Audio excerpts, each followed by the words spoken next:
Morning guys and girls, Mitch of the Bushveld here.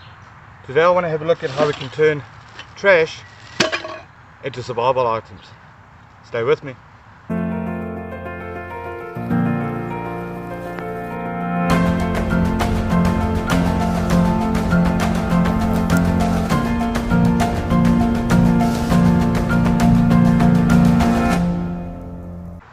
So at the moment, worldwide, there's about 200 million tons of trash floating around in our rivers, streams and oceans.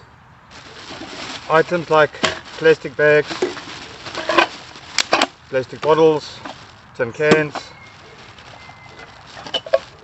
larger tins, glass bottles, cordage and netting. All of these we can use to our advantage. So tin cans, always a great asset to find out in the bush. Sadly, you'll even find them lying around on hiking trails. You can use them to collect water. You can put them in the fire to disinfect water.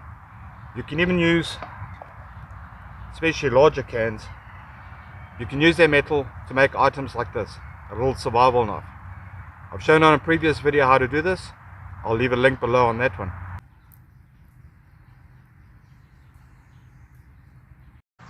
Another item that's unfortunately very easy to find, especially around our coastal regions, is plastic bottles. It's easy to find because about 11 million tons of plastic goes into our oceans every year. These bottles can obviously be used for water collection, they can be used for fire starting, and you can also use them to make primitive fish traps. Plastic bags like this one, in particular clear plastic bags, you can use this for collecting water off of trees. I'll link a video to that one as well. You can also use it for creating a solar still to either distill salt water or even your own urine.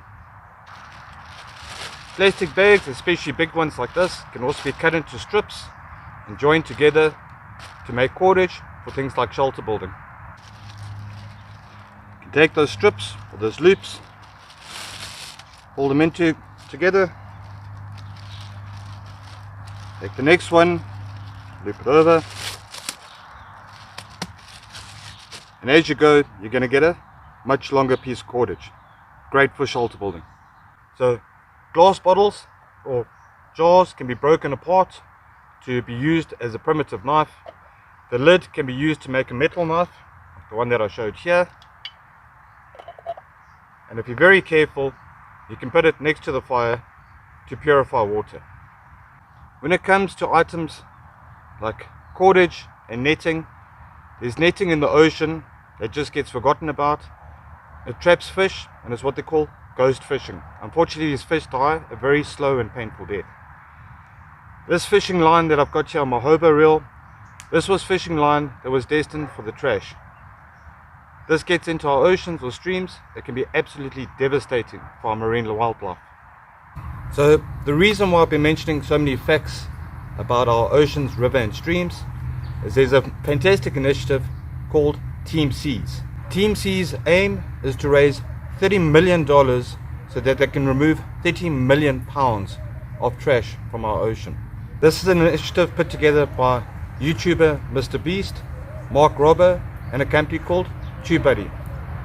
The goal, as I said, is to raise $30 million to remove 30 million pounds of trash from our ocean. If you'd like to get involved, you can go to teamseas.org. They're down below. You can either get involved or you can make a donation to help this initiative come to fruition. It's a great initiative for not only our marine wildlife, but for poorer fishing communities that are being affected by this as well. Well, I'm Mitch of the Bushveld. Thank you very much for joining me today, having a look at how we can use trash as survival items. Don't forget to like and subscribe. Check out Team Seas. I'll catch you on the next one.